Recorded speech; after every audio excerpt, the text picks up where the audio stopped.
विश्वास है तो कंकर में शंकर है, विश्वास है तो खंबे में नरसिंह भगवान है, विश्वास है तो जल में गंगा है, गंगा जल, और विश्वास नहीं तो कोई।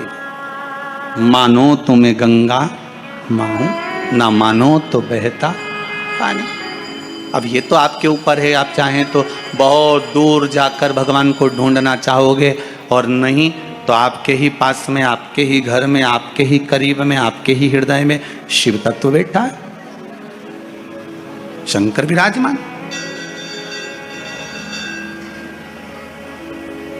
आप उसको ढूंढो। अब माता अहिल्याबाई की माता सुशीला शिंदे जी ने कहा, गर्भ नहीं ठहरा है, बच्चे नहीं। श्री मनकोजी शिंदे ने कहा, क्यों चिंता करती है, काय का टेंशन, काय की चिंता। मेरा ओघरदानी, मेरा भोलेनाथ कभी खाली नहीं छोड़ता। सब शिव महापुराण की कथा कहती है, आप अगर विश्वास रखे हो, सफेद आंकड़े की जड़,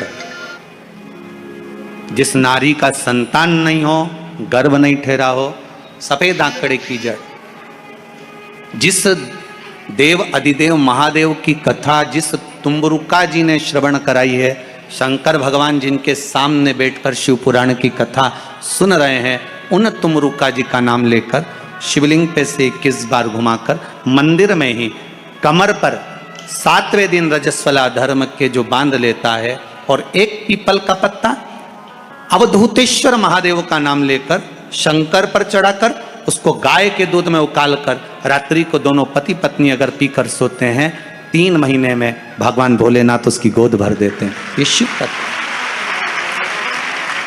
शंकर देता जरूर है।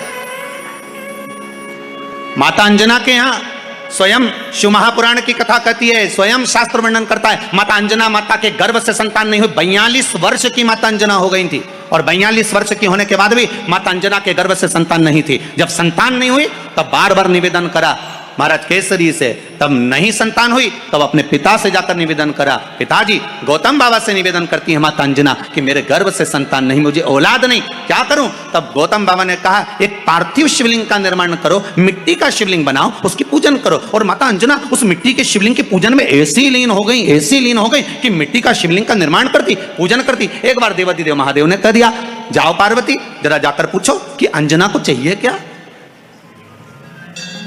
अंजना माता को चाहिए क्या।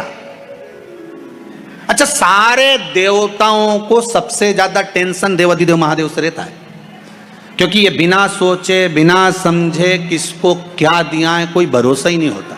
एक बार तो ब्रह्मा जी ने खुद ने कह दिया, साहब हमको तो इस्तीफा दे दो, हमको नौकरी करना ही नहीं बैकुंठ में बिल्कुल भी। तो भगवान विष्णु ने पूछा, हुआ क्या।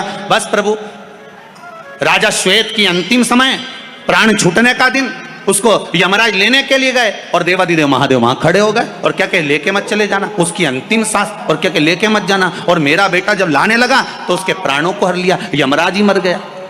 फिर मेरी पोती गई मृत्यु देवी, उससे कहा उठा ला राजा श्वेत को। वो राजा श्वेत को जैसी मृत्यु देवी ने फांस डाली, भगवान शंकर ने उसको भी मार दिया। अब बताओ, सूर्य नारायण भगवान बोले कि मेरा बेटा भी मर गया, मेरी पोती भी मर गई, अब बताओ क्या करें। तो भगवान ब्रह्मा जी ने शंकर जी से जाकर कहा, भोलेनाथ ये आपकी आदत बहुत गलत है, जब इसको मरना था तो आपने क्यों बचाया। शंकर जी बोले, मेरे मंदिर में बैठा था, जगह तो देखो कि कहां बैठा है।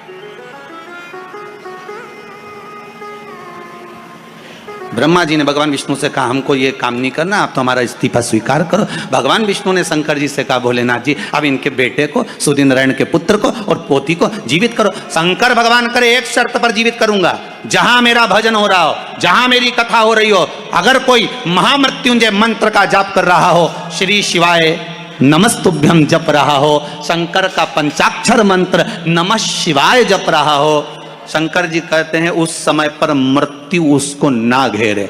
तो इतने में सूर्य नारायण भगवान कहते हैं, शपथ लेता हूं, संकल्प लेता हूं, जहां आपका नाम होगा, अगर पृथ्वी पर कोई मरने का भी समय आ गया तो पहले आपसे पूछा जाएगा, उठा ले। तुम बोलोगे तो बात दूसरी है। शंकर जी बोले हम बताएंगे तो उठाना, हम बोल दें अगर ये शंकर जी का नाम जप रही है और पड़ोसन नहीं जप रही है तो हम इशारा कर देंगे बाजू वाली को उठा ले। तुम टेंशन मत ले रहा हो।